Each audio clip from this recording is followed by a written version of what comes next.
I've been living in Baltimore for 12 years, and at the time when I moved here, I was a single parent of a young teenager, and I was struggling.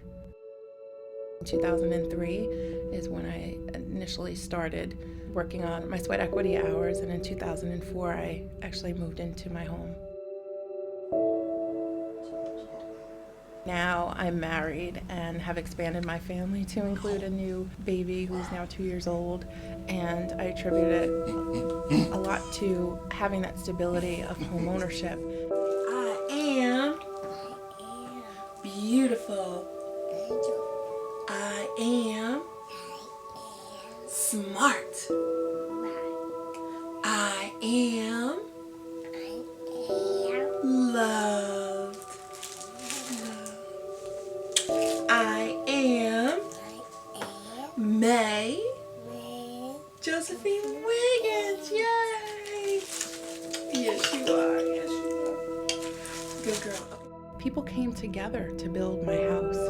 There were hundreds of people who provided support monetarily, their time, hammering nails, putting up drywall to make, my dream of home ownership come true. I wanted to be a part of making that possible for others as well. And so to do that, I'm going to meet with the representative of Congressman Sarbanes. I had the opportunity to travel to Argentina on the Build Louder trip through Habitat for Humanity, and it has allowed me to really see how others live.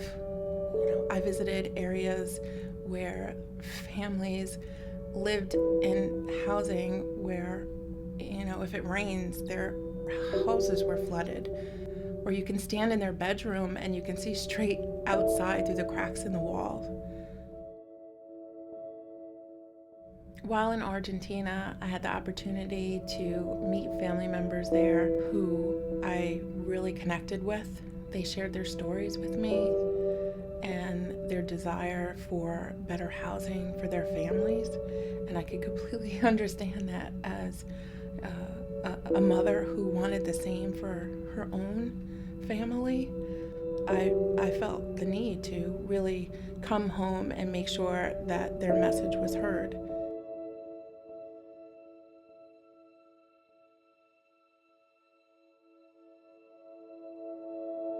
Advocacy at Habitat is about changing the attitudes, systems, and policies that underlie the housing problem both in the United States and around the world. Our mission at Habitat is to end poverty housing worldwide, and we simply can't build enough houses on our own to accomplish that mission. In order to take care of the problem from here to 2030, we had to build 35.1 million houses a year. That's 4,000 houses an hour. And I seen that we can't do it. We had to advocate. We had to change systems. We had to change policies. So the opportunity to build those houses is there. Habitat advocates in a number of different ways. We found that the best approach, particularly with Congress, is to have them hearing from us from several different angles. So they'll hear from Habitat International here in Washington, but it's even more important that they hear from folks back home, the voters in their districts. During the meeting, I shared some of the conditions that I saw in Argentina while we were there, and really the need for the support of Habitat and the work that they do to help improve those conditions. We mobilize about 1 million volunteers a year. If every volunteer that comes has a great weekend experience building walls, putting up the roof, painting a house, if that volunteer goes home and say, I want to do a little bit more, let me be a voice for change, let me be a voice for Habitat, imagine what we can do in the halls of Congress or with the federal government or internationally. It's important that they have the information that they need to help support policies that support better housing for people all over.